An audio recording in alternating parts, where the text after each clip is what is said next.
2026 BSc നഴ്സിംഗിന് പോകാൻ താൽപ്പര്യമുള്ളവരാണ് നിങ്ങളെങ്കിൽ നിങ്ങൾ മനസ്സിലാക്കിയിരിക്കേണ്ട കുറച്ച് കാര്യങ്ങളാണ് ഈ വീഡിയോയിലൂടെ പറയാൻ ഉദ്ദേശിക്കുന്നത്. BSc നഴ്സിംഗ് എന്ന് പറയുന്നത് 4 വർഷം ഡ്യൂറേഷനുള്ള ഒരു പ്രൊഫഷണൽ ഡിഗ്രി കോഴ്സാണ്. അപ്പോൾ ഇതിലെങ്ങനെയാണ് അപ്ലൈ ചെയ്യേണ്ടതെന്ന് നോക്കാം. പലരുടെയും ഡൗട്ടാണ് BSc നഴ്സിംഗിന് എങ്ങനെയാണ് അപ്ലൈ ചെയ്യേണ്ടത്, ഓൺലൈനായിട്ടാണോ അല്ലാതെയാണോ, എൻട്രൻസ് എക്സാം വല്ലതും എഴുതേണ്ടതുണ്ടോ എന്നൊക്കെ ഉള്ളത്. കേരളത്തിൽ BSc നഴ്സിംഗിൻ്റെ അലോട്ട്മെൻറ്റ്സും കാര്യങ്ങളൊക്കെ കണ്ടക്ട് ചെയ്യുന്നത് LBS, PNC MAC, AMCS, FNCK, CPAS തുടങ്ങിയ അസോസിയേഷൻസാണ്. LBS വഴിയാണ് ഗവൺമെൻറ് കോളേജസിലും അതുപോലെ തന്നെ പ്രൈവറ്റ് സെൽഫ് ഫിനാൻസിങ് കോളേജസിലും അലോട്ട്മെൻറ്റ്സ് കണ്ടക്ട് ചെയ്യുന്നത്. അടുത്തത് PNC MAC ആണ്, private nursing college management association of Kerala. ഇതിൽ പ്രൈവറ്റ് സെൽഫ് ഫിനാൻസിങ് കോളേജസ് ആണ് കാണുന്നത്. പ്രൈവറ്റ് സെൽഫ് ഫിനാൻസിങ് കോളേജസിൻ്റെ അലോട്ട്മെൻറ്റ്സ് ആണ് ഇത് നടത്തുന്നത്. ഗവൺമെൻറ് കോളേജസ് ഇതിൽ ഉൾപ്പെടില്ല. AMCS, FNCK എന്ന് പറയുന്നത് ക്രിസ്ത്യൻ സെൽഫ് ഫിനാൻസിങ് കോളേജസിൻ്റെ അലോട്ട്മെൻറ്റ്സും കാര്യങ്ങളൊക്കെ കണ്ടക്ട് ചെയ്യുന്നതാണ്. ഓൺലൈനായിട്ടാണ് BSc നഴ്സിംഗിന് അപ്ലൈ ചെയ്യേണ്ടത്. അപ്ലൈ ചെയ്യാനായിട്ട് ഓരോന്നിൻ്റെയും ഒഫീഷ്യൽ വെബ്സൈറ്റ്സ് ഉണ്ട്, അതിലാണ് അപ്ലൈ ചെയ്യേണ്ടത്. LBS ആണെങ്കിൽ LBSൻ്റെ ഒഫീഷ്യൽ വെബ്സൈറ്റ് ഉണ്ട്. PNC MAC ആണെങ്കിൽ അതിൻ്റെ ഒഫീഷ്യൽ വെബ്സൈറ്റിലാണ് അപ്ലൈ ചെയ്യേണ്ടത്. ആപ്ലിക്കേഷൻ രജിസ്ട്രേഷൻ സ്റ്റാർട്ട് ചെയ്തിട്ടില്ല, ഉടനെ സ്റ്റാർട്ട് ആവുന്നതായിരിക്കും.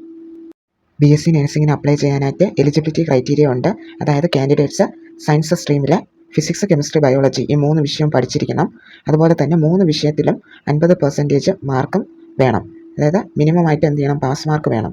3 വിഷയത്തിന് ഫിസിക്സിന് 50% മാർക്ക്, കെമിസ്ട്രിക്ക് 50%, പിന്നെ ബയോളജിക്ക് 50%. അങ്ങനെ 3നും കൂടെ എന്ത് ചെയ്യണം, 50% വീതം മാർക്ക് ഉണ്ടായിരിക്കണം. അതുപോലെ തന്നെ ഇന്ത്യൻ സിറ്റിസൺസിനാണ് എലിജിബിൾ ആയിട്ടുള്ളത് അപ്ലൈ ചെയ്യാനായിട്ട്. അതുപോലെ തന്നെ ഈ വർഷം, അതായത് 2026 ഡിസംബർ 31 17 വയസ്സ് കംപ്ലീറ്റ് ആവും എന്നുള്ളവർക്ക് മാത്രമേ എന്ത് ചെയ്യാൻ പറ്റുള്ളൂ, അപ്ലൈ ചെയ്യാനായിട്ട് പറ്റൂ. നിങ്ങളുടെ +2 ഫിസിക്സ്, കെമിസ്ട്രി, ബയോളജി ഈ 3 വിഷയത്തിൻ്റെ മാർക്സാണ് ഇതിൻ്റെ അലോട്ട്മെൻറ്റ്സിനും കാര്യങ്ങൾക്കൊക്കെ ഉപയോഗിക്കുന്നത്. റാങ്ക് ലിസ്റ്റൊക്കെ പ്രിപ്പയർ ചെയ്യാൻ ഈ മാർക്സാണ് എന്ത് ചെയ്യുന്നത്, ഉപയോഗിക്കുന്നത്. ഇത് വെച്ചിട്ടാണ് ഇൻഡെക്സ് ഒക്കെ കാൽക്കുലേറ്റ് ചെയ്യുന്നത്. +2 ഫിസിക്സ്, കെമിസ്ട്രി, ബയോളജി എന്നീ വിഷയങ്ങളുടെ മാർക്കാണ് ഇൻഡെക്സ് കാൽക്കുലേറ്റ് ചെയ്യാനായിട്ട് ഉപയോഗിക്കുന്നത്. ഈ 3 വിഷയത്തിൻ്റെ മാർക്സിനെയും 300 മാർക്സ് ആയിട്ടാണ് കൺസിഡർ ചെയ്യുന്നത്. അതായത് ഫിസിക്സിന് 100, കെമിസ്ട്രിക്ക് 100, ബയോളജിക്ക് 100, അങ്ങനെ 100, 100, 100 വെച്ച് 300 മാർക്സിനാണ് ഇൻഡെക്സ് കൺസിഡർ ചെയ്യുന്നത്. അത് CBSE സ്റ്റുഡൻസിനായിരുന്നാലും സ്റ്റേറ്റ് സിലബസിൽ പഠിക്കുന്ന സ്റ്റുഡൻസിനായിരുന്നാലും 300 മാർക്സിനാണ് ഇൻഡെക്സ് കാൽക്കുലേറ്റ് ചെയ്യുന്നത്. പിന്നെ പ്രത്യേകം ശ്രദ്ധിക്കുക, LBS വഴിയാണ് നിങ്ങൾ BSc നഴ്സിംഗിന് അപ്ലൈ ചെയ്യുന്നതെങ്കിൽ അതിൻ്റെ ഇൻഡെക്സ് കാൽക്കുലേഷൻ്റെ കാര്യമാണ് ഇപ്പോൾ പറഞ്ഞത്. അതിലാണ് 300 മാർക്സ് ആയിട്ട് ഇൻഡെക്സ് കാൽക്കുലേറ്റ് ചെയ്യുന്നത്. ബാക്കി PNC MACനൊക്കെ അതിനനുസരിച്ച് ഡിഫറൻസ് വരും. AMCS, FNCKയിലും ഡിഫറൻസ് ഉണ്ട്. ഇത് LBSൻ്റെ കാര്യമാണ്, അതിലാണ് ഈ 300 മാർക്സിന് ഇൻഡെക്സ് കാൽക്കുലേറ്റ് ചെയ്യുന്നത്. അപ്പോൾ അടുത്തിനി ഇതിൽ അപ്ലൈ ചെയ്ത ആൾക്കാരുടെ മാർക്സും അവരുടെ കാറ്റഗറി റിസർവേഷനും പിന്നെ എന്താണ് അവരുടെ ഇൻഡെക്സും ഒക്കെ വെച്ച് റാങ്ക് ലിസ്റ്റ് പ്രിപ്പയർ ചെയ്യും. 2 റാങ്ക് ലിസ്റ്റ് വരുന്നതായിരിക്കും. ഒന്ന് പ്രൊവിഷണൽ റാങ്ക് ലിസ്റ്റും വരും. അത് കഴിഞ്ഞതിന് ശേഷം ഫൈനൽ റാങ്ക് ലിസ്റ്റും വരുന്നതായിരിക്കും. പ്രൊവിഷണൽ റാങ്ക് ലിസ്റ്റ് എന്ന് പറയുമ്പോൾ ഒരു താൽക്കാലികമായിട്ടുള്ള ഒരു റാങ്ക് ലിസ്റ്റാണ്. ഫൈനൽ വരുമ്പോൾ ചിലപ്പോൾ റാങ്കിൽ വ്യത്യാസങ്ങളൊക്കെ വരാം. ഫൈനൽ വന്ന് ഇപ്പോൾ ഒരു കുട്ടിക്ക് ഫിസിക്സിൻ്റെ മാർക്ക് 80 വിചാരിക്കുക, കെമിസ്ട്രിയുടെ മാർക്ക് 80, ബയോളജിയുടെ മാർക്ക് 90 ആണെങ്കിൽ ആ കുട്ടിയുടെ ഇൻഡെക്സ് വരിക 300-ൽ 280. ഇപ്പോൾ LBSൻ്റെ കാര്യം എടുത്താലും അതിലും ഇതേപോലെ തന്നെ പ്രൊവിഷണൽ റാങ്ക് ലിസ്റ്റ്, താൽക്കാലികമായിട്ടൊരു റാങ്ക് ലിസ്റ്റ് ഫസ്റ്റ് പബ്ലിഷ് ചെയ്യും. അത് കഴിഞ്ഞതിന് ശേഷം ഫൈനലായിട്ട് മെയിൻ റാങ്ക് ലിസ്റ്റ്, അതായത് ഒരു പെർമനൻ്റ് ആയിട്ടുള്ള ഒരു റാങ്ക് ലിസ്റ്റ് നിങ്ങൾക്ക് വരും. അപ്പോൾ ഫൈനൽ റാങ്ക് ലിസ്റ്റിൽ നോക്കുമ്പോൾ നിങ്ങളുടെ റാങ്ക് എത്രയാണെന്ന് അറിയാനായിട്ട് സാധിക്കും. ഇനി ആ റാങ്ക് എന്ത് ചെയ്യത്തില്ല, ചേഞ്ച് ചെയ്യത്തില്ല. കാരണം എന്താണ്, അത് പെർമനൻ്റ് ആയിട്ടുള്ളതാണ്. ആ റാങ്കിൻ്റെ അടിസ്ഥാനത്തിലാണ് ബാക്കിയുള്ള അലോട്ട്മെൻറ്റ്സിൽ നിങ്ങളെ കൺസിഡർ ചെയ്യുന്നത്.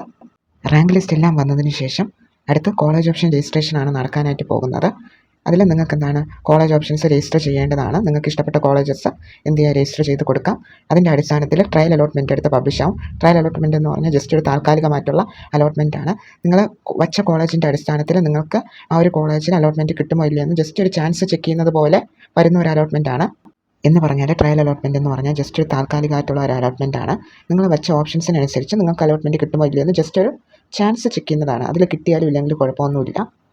അത് കഴിഞ്ഞ് ഫസ്റ്റ് അലോട്ട്മെൻ്റ് ആണ്. ഫസ്റ്റ് അലോട്ട്മെൻറ്റിന് മുമ്പായിട്ട് തന്നെ കുറച്ച് സമയം തരും നിങ്ങൾക്ക് കോളേജ് ഓപ്ഷൻസ് രജിസ്റ്റർ ചെയ്യാനായിട്ട്. അതായത് ട്രയൽ അലോട്ട്മെൻറ്റിൽ വെച്ച ഓപ്ഷൻസിൽ കൂടാതെ കുറേ കൂടെ കോളേജസ് ആഡ് ചെയ്യാൻ താല്പര്യമുണ്ടെങ്കിൽ നിങ്ങൾക്ക് എന്ത് ചെയ്യാം, ആ സമയത്ത് ഓപ്ഷൻസ് കുറച്ചുകൂടെ കൊടുക്കാം. അത് കഴിഞ്ഞ് എന്ത് ചെയ്യും, ഫസ്റ്റ് അലോട്ട്മെൻറ്റ് പബ്ലിഷ് ചെയ്യും. ഫസ്റ്റ് അലോട്ട്മെൻറ്റ് തൊട്ടാണ് ശരിക്കും യഥാർത്ഥ അലോട്ട്മെൻറ്റ് സ്റ്റാർട്ട് ആവുന്നത്. അത് കഴിഞ്ഞ് സെക്കൻഡ് അലോട്ട്മെൻറ്റ് വരും, തേർഡ് അലോട്ട്മെൻറ്റ് വരും. പിന്നെ എന്താണ്, സീറ്റെല്ലാം ഫില്ലാവുന്നത് വരെ അലോട്ട്മെൻറ്റ്സ് ഇങ്ങനെ കണ്ടക്ട് ചെയ്തുകൊണ്ടേയിരിക്കും. തൽക്കാലം നിങ്ങൾ ബേസിക് ആയിട്ടുള്ള ഇത്രയും കാര്യം അറിഞ്ഞിരിക്കുക. ബാക്കിയുള്ള കാര്യങ്ങളൊക്കെ കുറേശ്ശെ എന്ത് ചെയ്യാൻ പറഞ്ഞു തരുന്നതായിരിക്കും. BSc നഴ്സിംഗിന് അപ്ലൈ ചെയ്യാൻ സമയമായെന്ന് എപ്പോഴാണ് മനസ്സിലാകുന്നതെന്ന് വെച്ചാൽ അലോട്ട്മെൻറ്റ് നടത്തുന്ന അസോസിയേഷൻ്റെ ഒഫീഷ്യൽ സൈറ്റിലൂടെയാണ് നമുക്കറിയാനായിട്ട് സാധിക്കുന്നത്. ഇപ്പോൾ LBS ആണെങ്കിൽ ഗൂഗിളിൽ ചെന്ന് LBS എന്ന് അടിച്ചു നോക്കുക. അപ്പോൾ എന്ത് ചെയ്യും, അവരുടെ സൈറ്റിൽ പോകാൻ പറ്റും. സോ ആ സൈറ്റിൽ എന്ത് ചെയ്യും, അപ്ഡേറ്റ് കാണിക്കുന്നതായിരിക്കും. ഇതുപോലെ തന്നെ BSc nursing 2026 application registration started എന്ന് പറഞ്ഞ് കാണിക്കും. അപ്പോൾ നിങ്ങൾക്ക് എന്ത് ചെയ്യാൻ പറ്റും, രജിസ്റ്റർ ചെയ്യാനായിട്ട് സാധിക്കും. LBSൻ്റെ ഒഫീഷ്യൽ സൈറ്റിൽ പോകുമ്പോൾ പ്രോസ്പെക്ടസ് എന്ന് പറഞ്ഞ് കാണിക്കും. അത് ക്ലിക്ക് ചെയ്ത് ഡൗൺലോഡ് ചെയ്ത് നോക്കുക എന്തൊക്കെ ഡോക്യുമെൻറ്റ്സ് ആണ് ഇതിന് രജിസ്റ്റർ ചെയ്യാൻ വേണ്ടതെന്നുള്ള ഡീറ്റെയിൽ ആയിട്ടുള്ള കാര്യങ്ങളൊക്കെ അതിൽ വിശദമായിട്ട് പറഞ്ഞിട്ടുണ്ട്. ആ ഡോക്യുമെൻറ്റ്സ് എല്ലാം എടുത്ത് വയ്ക്കുക. ആപ്ലിക്കേഷൻ രജിസ്ട്രേഷൻ എന്തൊക്കെ ഡോക്യുമെൻറ്റ്സ് ആണ് വേണ്ടതെന്നൊക്കെ എന്ത് ചെയ്തിട്ടുണ്ട്, ആ പ്രോസ്പെക്ടസിൽ മെൻഷൻ ചെയ്തിട്ടുണ്ടാവും. ഇപ്പം നിങ്ങൾ LBSൻ്റെ സൈറ്റിൽ നോക്കുകയാണെങ്കിൽ കഴിഞ്ഞ വർഷം, അതായത് 2025 അലോട്ട്മെൻറ്റിൻ്റെ ഡീറ്റെയിൽസ് ഒക്കെ ആയിരിക്കും കാണുന്നത്. സോ അത് ഈ വർഷം അലോട്ട്മെൻറ്റിൻ്റെ കാര്യങ്ങളൊക്കെ വരുമ്പോൾ അത് ചേഞ്ച് ആവുന്നതാണ്. ഈ വർഷത്തെ ആപ്ലിക്കേഷൻ രജിസ്ട്രേഷൻ സ്റ്റാർട്ട് ചെയ്യുമ്പോൾ ബാക്കി കൂടുതൽ ഡീറ്റെയിൽസ് അറിയാനായിട്ട് സാധിക്കും. എത്രയാണ് ആപ്ലിക്കേഷൻ്റെ ഫീസ് എന്നൊക്കെ ആ സമയത്ത് നിങ്ങൾക്ക് അറിയാനായിട്ട് സാധിക്കും. പിന്നെ ഒരു ഇമ്പോർട്ടൻ്റ് ആയിട്ടുള്ള ഒരു കാര്യം, LBS വഴിയാണെങ്കിൽ BSc നഴ്സിംഗിനും പാരാമെഡിക്കൽ ഡിഗ്രി കോഴ്സസിനും കൂടെ ഒറ്റ ആപ്ലിക്കേഷനാണ്. അതായത് BSc നഴ്സിംഗിനും പിന്നെ പാരാമെഡിക്കൽ ഡിഗ്രി കോഴ്സസിനും നമുക്ക് ഓപ്ഷൻ കൊടുക്കാനായിട്ട് സാധിക്കും. പാരാമെഡിക്കൽ ഡിഗ്രി കോഴ്സസ് ആയിട്ടുള്ള BSc optometry, BSc MLT lab technician course, പിന്നെ BSc ഒപ്റ്റോമെട്രി, പിന്നെ BSc അനസ്തേഷ്യ ടെക്നോളജി തുടങ്ങിയ പാരാമെഡിക്കൽ ഡിഗ്രി കോഴ്സസും BSc നഴ്സിംഗിനോടൊപ്പം തന്നെ നമുക്ക് കോളേജ് ഓപ്ഷൻസിൽ ഉൾപ്പെടുത്താനായിട്ട് സാധിക്കും. LBS വഴിയാണ് എന്ത് ചെയ്യുന്നത്, അപ്ലൈ ചെയ്യുന്നതെങ്കിൽ.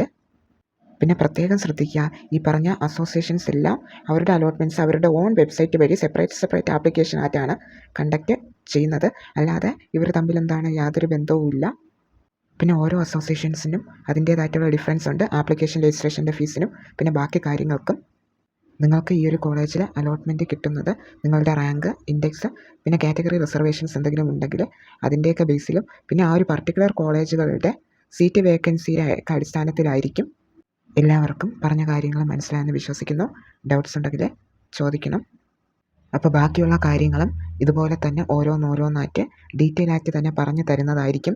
ആപ്ലിക്കേഷൻ സ്റ്റാർട്ടിങ് മുതൽ അലോട്ട്മെൻറ്റ് കഴിയുന്നത് വരെയുള്ള എല്ലാ കാര്യങ്ങളും ഈ ചാനലിലൂടെ നിങ്ങൾക്ക് അറിയാൻ പറ്റും.